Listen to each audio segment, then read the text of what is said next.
Pictures of Bakhtawar Bhutto and Mahmood Chaudhry's Walimmah are going viral on social media.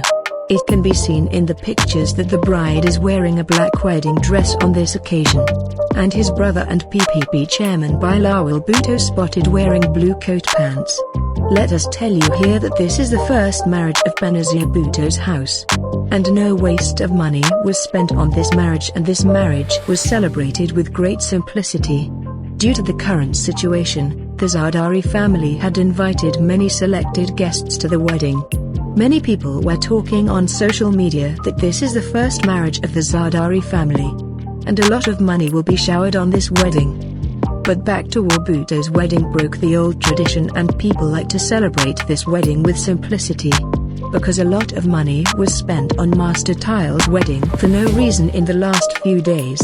But in today's article, we will see pictures of Bakhtawar Bhutto and Mahmood Chaudhry's Walimmah ceremony. Both the spouses are very happy on this occasion, and they also look like an adorable couple. So let's take a look at some beautiful pictures from their reception.